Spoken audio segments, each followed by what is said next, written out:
plaidoyer la ñuy dox pour que lii jóge fii. salaamaaleykum. salaamaaleykum. peine de mort moom du bañuñu ko parce que ñun ay jullit lañu kon boog peine de mort mënuñu ko bañ ku rey xale rek war nañ la rey moom loolu man maa ko wax ok. salaamaaleykum.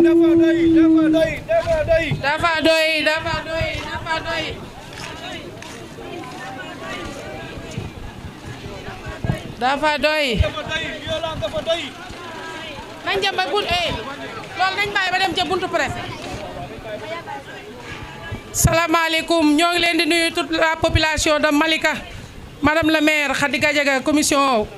femmes enfants et de la protection de l'enfant. ñu ngi massawu Malika di massawu toute la population Malika le département région de Dakar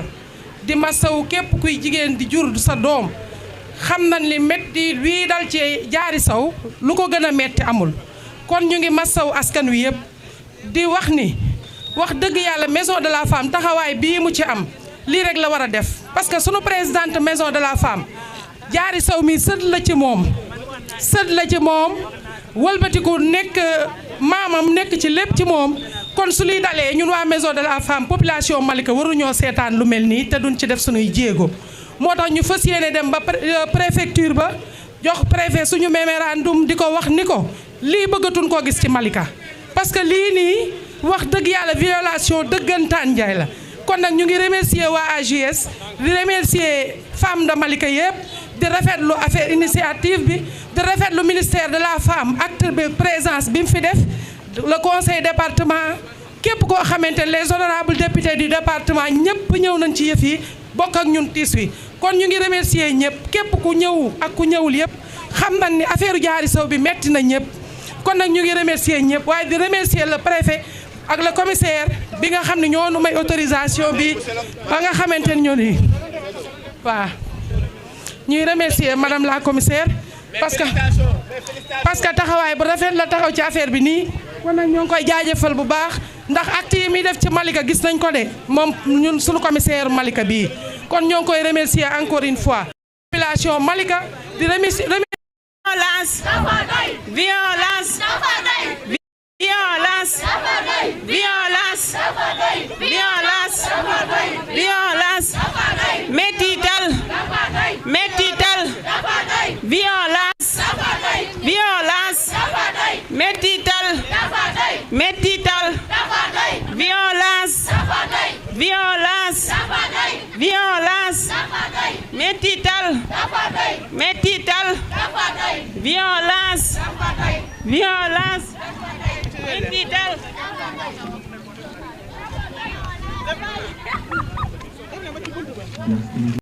ñu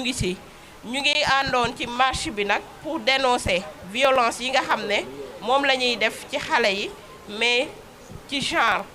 mu nekk domaine boo xam ne suñu domaine de compétence la bu ministère de la famille et des solidarités ñu nekk di ci yëngu di ci def suñu kéemtalaay kàttan ñuy ñaawlu bu baax lii fi xew di ne dafa doy bu mu amati mukk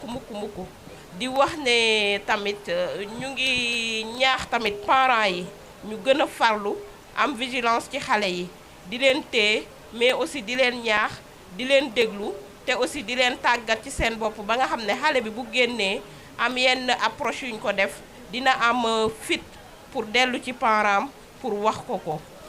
ñu ngi ñaawlu bu baax acte bi fi am di leen wax ne dinañ ci taxaw gën a am vigilance mais aussi parents yi aussi ñu ngi leen di ñaax nañuy téye doom yi ci biir kër yi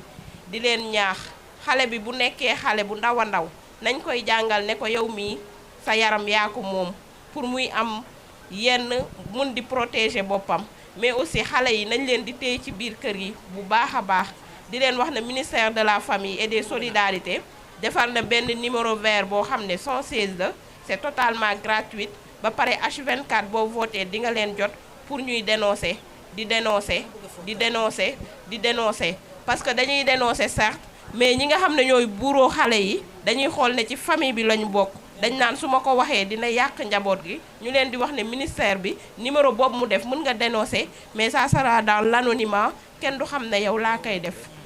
di sant préfet bu baax a baax ci autorisation bi mu jox jigéen ñi pour ñu def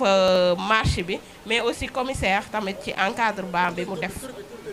Madame Bala, service départemental de la famille. Yagba, chef de service départemental de la famille et des solidarités. Kër Massar.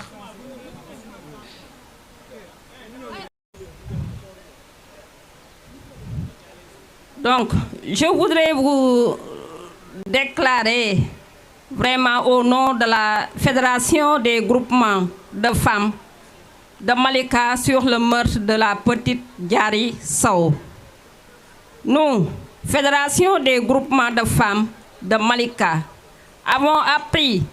une tristesse et consternation le meurtre commis sur la petite Diary Sow, âgée de 13 ans. Cette tragédie survenue le 1er janvier 2025, nous interpellons toutes et tous sur l'urgence nécessité de la protection holistique des femmes et des enfants au Sénégal. En effet, la persistance des viols, meurtres et violences en général est un sujet